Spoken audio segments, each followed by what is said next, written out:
साथियों नमस्कार। आज हम जानेंगे स्कॉलरशिप रजिस्ट्रेशन कैसे करें और फॉर्म कैसे फिलअप करें। मैं स्टेप बाय स्टेप आपको एक एक स्टेप की जानकारी देने वाला हूं। वीडियो को बिना स्किप किए आप पूरा वीडियो देखें जिससे आपको पूरी जानकारी मिल पाए। तो आइए शुरुआत करते हैं। अगर हम स्कॉलरशिप का रजिस्ट्रेशन करना चाहते हैं तो सबसे पहले हमें क्या करना है, स्टूडेंट पे क्लिक करना है और रजिस्ट्रेशन पे क्लिक कर देना है। अब रजिस्ट्रेशन पे क्लिक करने के बाद हमारे सामने इसका अगला विंडो खुल जाएगा। थोड़ा सा वेट कर लें, चूंकि साइट का जो बड़ा इशू चल रहा है, साइट बड़ी स्लो चल रही है, तो थोड़ा सा वेट करेंगे, बहुत जल्दी प्रयास ना करें।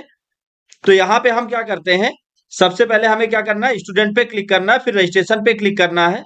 अब रजिस्ट्रेशन का विंडो हमारे सामने कुछ इस तरीके से खुल जाएगा। अब आप ध्यान दें, आप कौन सी कैटेगरी में हैं। SC ST जनरल के लिए पहला वाला डिपार्टमेंट है, यस ओबीसी कैटेगरी के लिए दूसरा है पिछड़ा वर्ग, और अल्पसंख्यक माइनॉरिटी के लिए ये तीसरा डिपार्टमेंट है। तो हम ये तीन बॉक्स, तीन कॉलम बटे हुए हैं। तो हम यहाँ पे क्लियर करेंगे किसका फॉर्म फिलअप करना चाहते हैं। तो जैसे चलिए हम यहाँ पे SC ST जनरल कैटेगरी में आते हैं।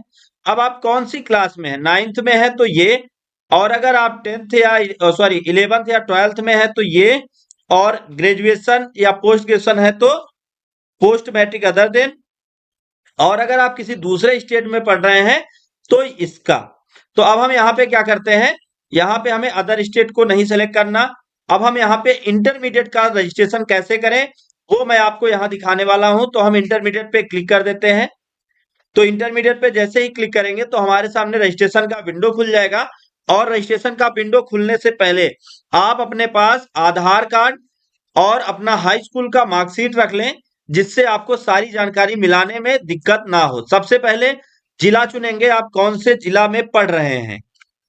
तो हमने जिला चुन लिया। फिर उसके बाद शिक्षण संस्थान, कौन से स्कूल में आप पढ़ रहे हैं उस स्कूल का नाम।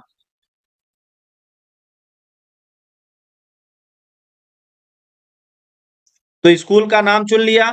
फिर उसके बाद यहाँ पे कौन सी जाति है, अनुसूचित जात, अनुसूचित जनजाति या सामान्य। तो हम यहाँ पे जो भी जाति है आपकी वो सेलेक्ट कर लेते हैं। फिर उसके बाद धर्म, आप कौन से धर्म से हैं। फिर आपका नाम क्या है, और ध्यान दें नाम आपका आधार कार्ड से मैच करना चाहिए। जैसा ही आधार कार्ड में लिखा हो ठीक वैसा ही आपको नाम फिलअप करना है। फिर आधार कार्ड में रजिस्टर्ड मोबाइल नंबर को फिलअप करें।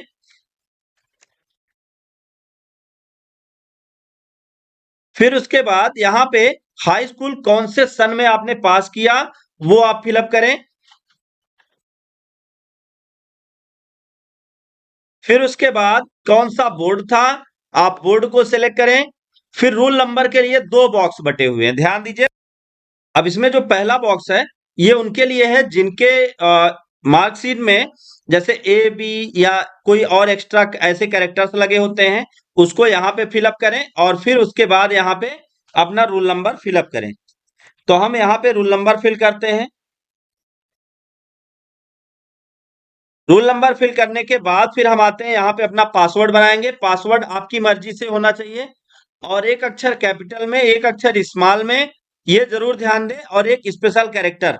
तो हम यहाँ पे पासवर्ड बनाते हैं और सेम पासवर्ड यहाँ पे भी बनाते हैं। और फिर जैसे ही सेम पासवर्ड बना के फिर यहाँ पे हमने कैप्चा फिल किया, और कैप्चा फिल करके नीचे हम रजिस्टर पे क्लिक करेंगे, सेट जनरेट OTP। तो एक OTP जाएगा जो हमारा ये मोबाइल नंबर हमने दिया है इस मोबाइल पर। तो थोड़ा सा वेट करेंगे। अब एक OTP हमें भेजना होगा इस मोबाइल पर। तो अब ये OTP मोबाइल पे आ गया है, वो OTP हम यहाँ पे इंटर करेंगे। तो हम यहाँ पे 1 मिनट OTP चेक करते हैं। OTP चेक करके यहाँ पे फिलअप करते हैं जो OTP है।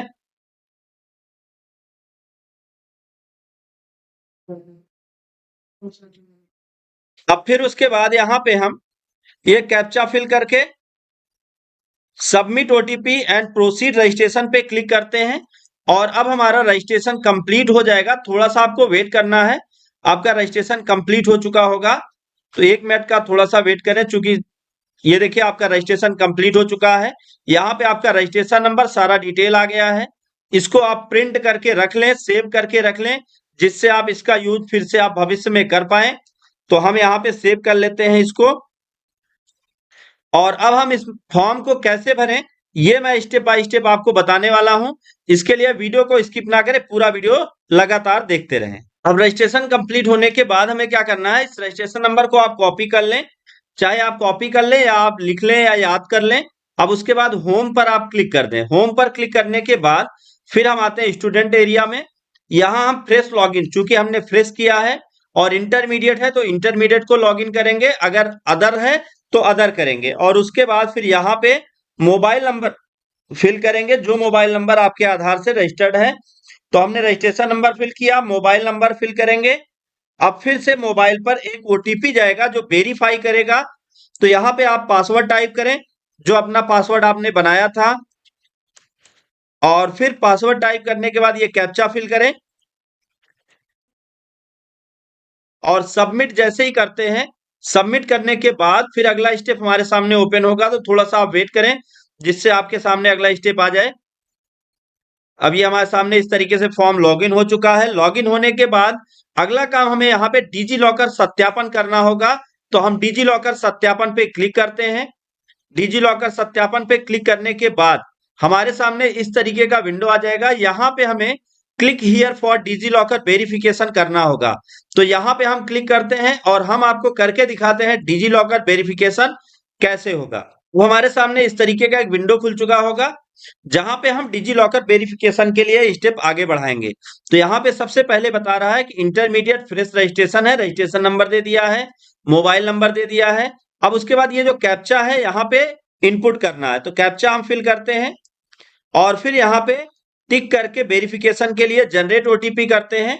और जो आपका रजिस्टर्ड मोबाइल है उस पर एक ओटीपी जाएगा, तो हम उस ओटीपी को यहाँ पे फिल करेंगे। तो थोड़ा सा आप वेट करें और वो ओटीपी आपके मोबाइल पे आ चुका होगा।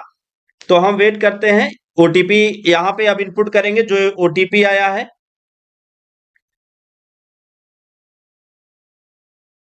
ओटीपी फिल करने के बाद अगला स्टेप होगा कैप्चा फिल करने की बारी। फिर से हम यहाँ पे कैप्चा फिल करेंगे और यहाँ पे टिक करके फिर हम सबमिट कर देंगे और ओके करेंगे। ओके जैसे ही हम करते हैं, अब बारी आती है डिजी लॉकर की। तो अब हम यहाँ पे, जैसे आपका पहले डिजी लॉकर बना है तब तो ठीक है, अगर नहीं बना है तो डिजी लॉकर आप यहीं से साइन अप भी कर सकते हैं। तो जैसे हमारा डिजी लॉकर नहीं बना है तो हम साइन अप कर लेते हैं। मैं यहाँ पे वो भी स्टेप आपको इसी वीडियो में करके दिखा रहा हूं, जिससे आपको डिजी लॉकर बनाने का भी पूरा प्रोसेस इसी वीडियो में क्लियर हो पाए। तो हम यहाँ पे सबसे पहले अपना आधार कार्ड नंबर इनपुट करते हैं और फिर नेक्स्ट बटन पे क्लिक करते हैं। फिर एक ओटीपी जाता है, उस ओटीपी को हम यहाँ पे फिल करेंगे, जो हमारे आधार से जुड़ा हुआ ओटीपी होगा। तो थोड़ा सा वेट करें, आधार का ओटीपी अभी जस्ट आपके मोबाइल पे फिर से पहुंचने वाला है। कभी कभी ये ओटीपी आने में प्रॉब्लम होती है, तो अगर आधार से ओटीपी नहीं आ रही है तो उसके लिए आपको ज्यादा परेशान होने की जरूरत नहीं, इसको आप मोबाइल से भी कर सकते हैं। तो यहाँ पे आप create your account using mobile, Aadhaar से ओटीपी नहीं आ रहा है तो यहाँ से इसका भी यूज कर सकते हैं। अब यहाँ पे अपना नाम फिलअप करें जो आपके आधार में है, फिर अपना डेट ऑफ बर्थ फिल करें जो आपके आधार में है,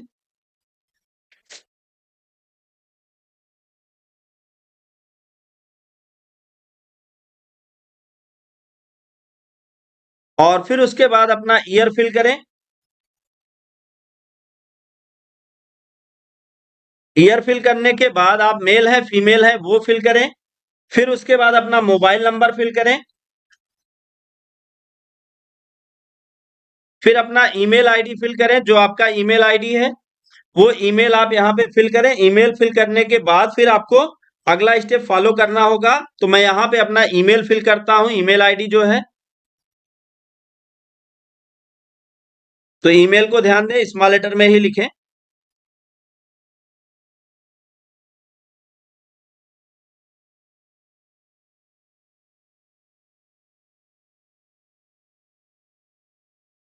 अब यहाँ पे हमने ईमेल फिल कर दिया। ईमेल फिल करने के बाद अगला काम हम करते हैं, यहाँ पे 6 डिजिट पिन बनाएंगे।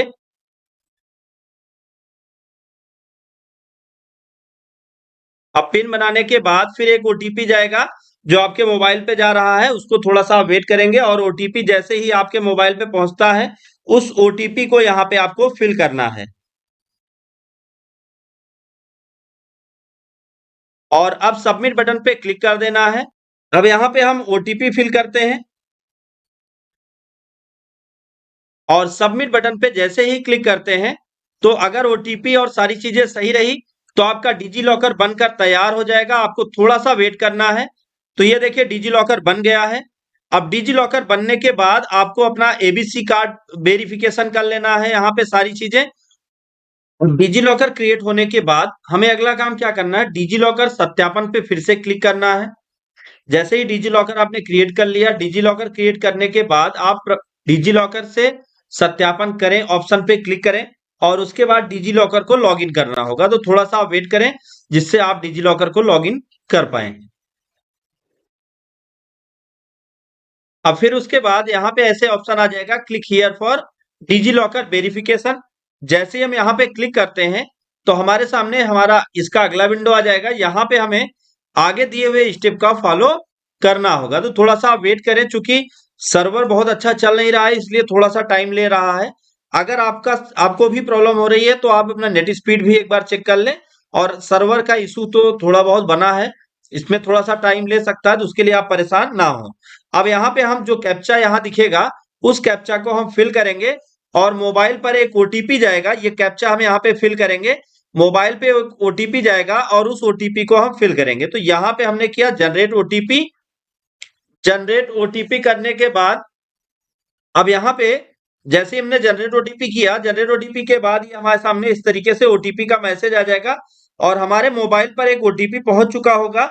उस ओटीपी को यहाँ पे हम फिल करते हैं और ओटीपी फिल करने के बाद फिर नीचे ये कैप्चा फिल करते हैं और यहाँ टिक करके अब हम सबमिट बटन पे क्लिक करते हैं और ओके कर देते हैं। जैसे ही हम ओके करेंगे फिर उसके बाद यहाँ पे डिजी लॉकर वेरिफिकेशन होगा। तो अब हम डिजी लॉकर को लॉगिन करते हैं, चाहे आप मोबाइल से कर लें या आधार से कर लें। तो चलिए हम आधार से करते हैं। तो सबसे पहले हम यहाँ पे आधार नंबर फिलअप करते हैं, फिर उसके बाद पासवर्ड फिलअप करते हैं और फिर हम साइन इन बटन पे क्लिक करेंगे। जैसे ही साइन इन पे क्लिक करेंगे वैसे ही यहाँ पे फिर से पासवर्ड आ जाएगा और उस पासवर्ड को आपको यहाँ पे फिल करना होगा। यहाँ पे वो पासवर्ड आप फिल करते हैं, थोड़ा सा आप वेट करें, वो पासवर्ड आप यहाँ पे फिल करें, पासवर्ड जो आपके मोबाइल पे आ गया है और फिर सबमिट बटन पे क्लिक करते हैं। अब आप अपना यूजर नेम यहाँ पे क्रिएट कर लें अगर आपने यूजर नेम नहीं दिया है तो, और सबमिट बटन पे क्लिक करें। अगर यूजर नेम सही होगा तब तो ठीक है, नहीं तो फिर अभी यूजर नेम ऑलरेडी बता रहा है कि इस तरीके का है, तो हम यहाँ पे सबमिट करते हैं और यूजर नेम कंप्लीट हो चुका है, ओके करते हैं। अब हम थोड़ा सा वेट करेंगे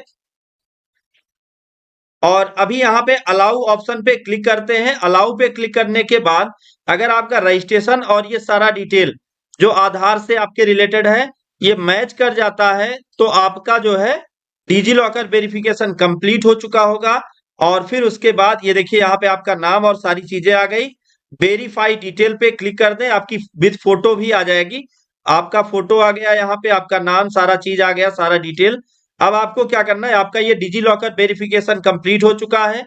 अगला स्टेप हमें क्या करना है, छात्रवृत्ति हेतु आवेदन पत्र भरें, इस पर क्लिक करना है। इस पर क्लिक करने के बाद अब हमें एक एक स्टेप को फॉलो करना होगा। तो यहाँ पे हम सबसे पहले अपना स्थायी पता भरेंगे, जो आपका स्थायी पता है उस स्थायी पता को यहाँ पे इंटर करेंगे। तो चलिए हम स्थायी पता भरते हैं।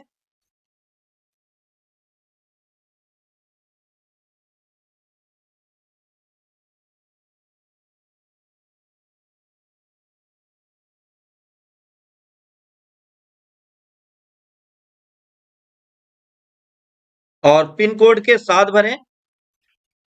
फिर यहाँ पे चेक बॉक्स पे क्लिक कर दें। फिर अगर आपका राशन कार्ड परिवार संख्या आईडी है तो भरें, नहीं तो आप आगे बढ़ जाएं। फिर हाई स्कूल में आपने टोटल कितना नंबर पाया है वो आप यहाँ पे लिखें।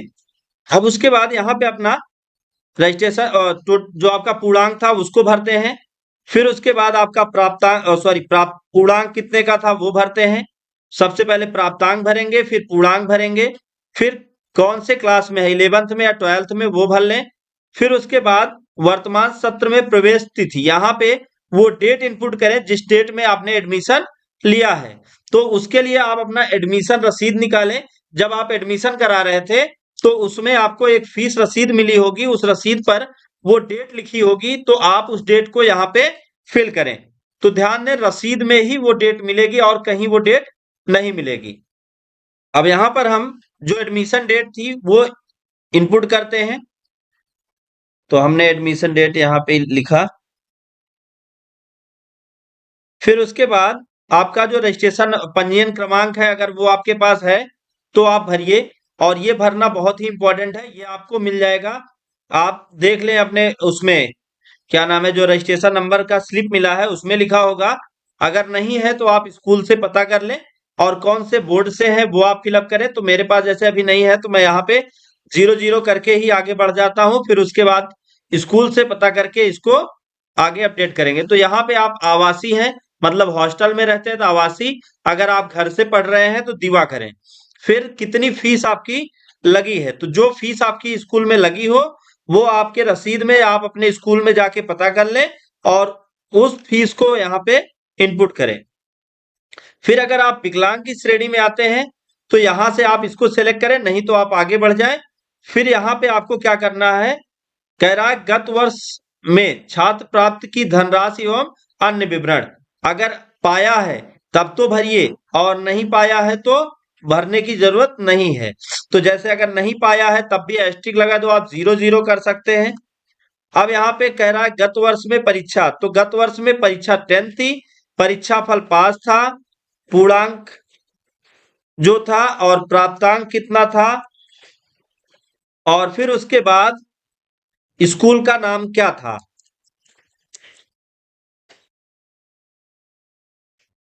और स्कूल का नाम लिखने के बाद फिर यहाँ पे पूछता है छात्र छात्रा के माता पिता पढ़े हैं, अगर पढ़े हैं तो यस, नहीं पढ़े हैं तो नो। और अगर आपने यस किया तो यस करने के बाद बाकी कोर्स वगैरह भी आपको फिलअप करना होगा।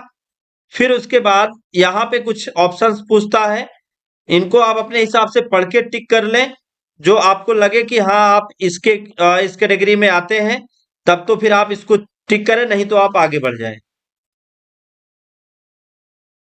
और फिर अब हम यहाँ पे सबको टिक करके सब प्रमाणीकरण को, यहाँ पे मैं प्रमाणित करता हूं पे क्लिक करके सबमिट बटन पे आप क्लिक करते हैं, और जैसे ही आप सबमिट पे क्लिक करेंगे तो अब आपका फॉर्म आगे फिलअप होना स्टार्ट हो जाएगा। तो थोड़ा सा वेट करें सबमिट पे क्लिक करने के बाद। अब ये फॉर्म कंप्लीट होने के बाद आपके सामने इस तरीके से एक विंडो आ जाएगा। अब इसमें आप होम पे क्लिक कर लें। होम पे जैसे ही आप क्लिक करते हैं तो अब आप फॉर्म के स्टार्ट में आ जाते हैं, और फिर से अब आपको जो है अगला यहाँ पे आवेदन पत्र संशोधित करें, इस ऑप्शन को सिलेक्ट करना है। और इस ऑप्शन को आप देख लें, अगर आपने कहीं पे कोई करेक्शन किया है तब तो आप इस पे जाएं, नहीं तो आप जैसे जैसे हमने यहाँ पे फीस में जो हमने डाला है ये, इसको हम थोड़ा चेंज करेंगे। यहाँ पे ये सारी चीजें हमने सही भर दी, फिर उसके बाद इसको फिलअप करके यहाँ पे हम कैप्चा डाल के और सबमिट करेंगे। करेक्शन इस तरीके से हो सकता है। अब हम यहाँ पे हमने सारी चीजें सही करके और इसको सबमिट कर लिया। सबमिट करके अब हम फिर होम पे आएंगे। जैसे हमने सबमिट किया, सबमिट करने के बाद अब हम होम पे आ गए, सक्सेसफुली हो गया। अब हम आ जाते हैं नीचे, यहाँ पे आधार आय जाति प्रमाणीकरण। तो आय और जाति यहाँ पे हम फिलअप करेंगे और आय जाति को का वेरिफिकेशन करेंगे। तो अब हम थोड़ा सा वेट करेंगे, आपके सामने एक एक स्टेप खुलेगा। सबसे पहले तो आपको आय प्रमाण पत्र वेरिफिकेशन करना होगा। तो सबसे पहले हम आय प्रमाण पत्र का क्रमांक डालते हैं। क्रमांक कहाँ मिलेगा, आवेदन क्रम। आप अपना आधार कार्ड देख लें तो उसमें आवेदन क्रम लिखा है, उस क्रम को आप यहाँ पे फिलअप करें।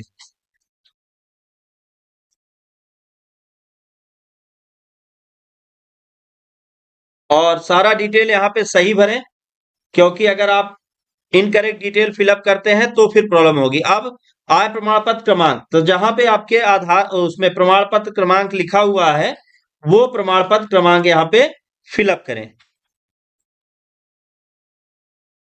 फिर उसके बाद आप यहाँ पे कैप्चा फिल करें और फिर सबमिट बटन पे क्लिक कर दें। तो जैसे ही आपने सबमिट पे क्लिक किया तो अब ये आगे की तरफ प्रोसेस हो जाएगा और इसका ये प्रमाणीकरण सफल हो जाएगा। नीचे आप देखें तो आपका पूरा डिटेल आ चुका है। इसको वेरीफाई कर देंगे। अब जैसे ही वेरीफाई करेंगे तो अब आपको जो है आय होने के बाद अब आपको जाति वेरिफिकेशन करना होगा। तो जाति में भी सेम वही प्रोसेस है। आपको क्या करना है, सबसे पहले प्रमाण पत्र आवेदन संख्या भरनी है, फिर उसके बाद आपको प्रमाण पत्र क्रमांक भरना होगा। तो हमने यहाँ पे ये भर दिया। अब उसके बाद फिर यहाँ पे ये डिटेल्स हम करेक्ट फिल करते हैं। डिटेल्स को एकदम ध्यान से भरिए, क्योंकि अगर एक भी चीजें गलत होगी तो फिर समस्या हो जाएगी। फिर जाति कौन सी है आपकी वो आप यहाँ पे डालें और फिर उसके बाद, और अगर आपको जाति ना पता हो तो आपके जाति प्रमाण पत्र में नीचे की तरफ देख लें तो जाति लिखा मिलेगा आपको, आप कौन सी जाति में है तो वो जाति आप यहाँ पे फिल करें। और फिर उसके बाद इसको भी वेरीफाई करना होगा। नीचे यहाँ डिटेल आ जाएगा। अब फिर आपको वेरीफाई करने के बाद ये जैसे ही आपका वेरिफिकेशन कंप्लीट होगा फिर आपको अगला स्टेप इसको फॉलो करना, जो भी अगला स्टेप होगा उसको फॉलो करना होगा। तो थोड़ा सा वेट करेंगे। अब ये वेरिफिकेशन कंप्लीट हो चुका है। अब आधार नंबर डालेंगे वेरिफिकेशन के लिए। तो अब आधार प्रमाण पत्र क्रमांक वेरिफिकेशन होगा तो हम उसको यहाँ पे फिल करते हैं। अब यहाँ पे हमसे पूछता है आधार नंबर, तो जो आपका आधार नंबर है वो आधार नंबर आप यहाँ पे फिल करें।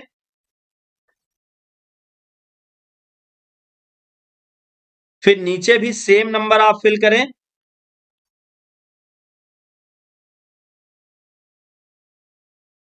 फिर उसके बाद मैं आधार संख्या धारक, फिर इस पे टिक कर लें। फिर यहाँ पे आप कैप्चा फिल करें और वेरीफाई आधार पे क्लिक करें। अब जैसे हम वेरीफाई आधार पे क्लिक करते हैं तो इसका अगला विंडो हमारे सामने डिस्प्ले होगा। थोड़ा सा आप वेट करें, क्योंकि आधार प्रमाण पत्र क्रमांक में थोड़ा सा टाइम लग सकता है वेरिफिकेशन में। तो थोड़ा सा आप वेट कर लें, चूंकि ये दो साइड से मैच करता है, एक तो आपकी स्कॉलरशिप से, दूसरा आधार से। तो ये हमने आधार भी यहाँ पे फिल कर दिया। अब उसके बाद यहाँ पे जांच हेतु आवेदन पत्र प्रिंट करें। अब जांच हेतु आवेदन पत्र प्रिंट करने के बाद आपको क्या करना है, ये आपका पूरा का पूरा स्कॉलरशिप कंप्लीट हो चुका है। अब इसका आप एक प्रिंट निकलवा लें और प्रिंट निकलवा के ले जाके आप अपने स्कूल में आप चेक करवा लें कि सारा डिटेल सही है या नहीं। अगर सारा डिटेल सही है तब फिर उसके बाद आपको अगला स्टेप क्या करना होगा वो मैं आपको दिखा रहा हूं। इसको आप सेव कर लें। अब फिर बैक हो जाए। बैक होने के बाद अगर आपने ये सारा चेकअप कर लिया है तो चेकअप के बाद आप चेक कर लीजिए, पहले आप स्कूल में जाके चेक करवा लीजिए या आप खुद वेरिफिकेशन कर लीजिए। फिर यहाँ पे जांच के उपरांत आवेदन पत्र सबमिट करें, इस पे आप क्लिक करें। इस पे क्लिक करने के बाद फिर संस्था में जमा करने, ये 3 दिन बाद आप फिर से संस्था में जमा करने हेतु प्रिंट निकाल लें और प्रिंट निकाल के आप अपने स्कूल में, कॉलेज में ले जाके सबमिट करें। दोस्तों आज का वीडियो बस यहीं तक। उम्मीद है आपको पूरा का पूरा स्कॉलरशिप भरना समझ में आ गया होगा। अगर ये वीडियो आपको अच्छा लगा हो, डिटेल्स आपको क्लियर समझ में आई हो तो वीडियो को लाइक करें, ज्यादा से ज्यादा लोगों तक शेयर करें ताकि उनको भी ये नॉलेज मिल पाए। दोस्तों thank you so much video को अंत तक देखने के लिए।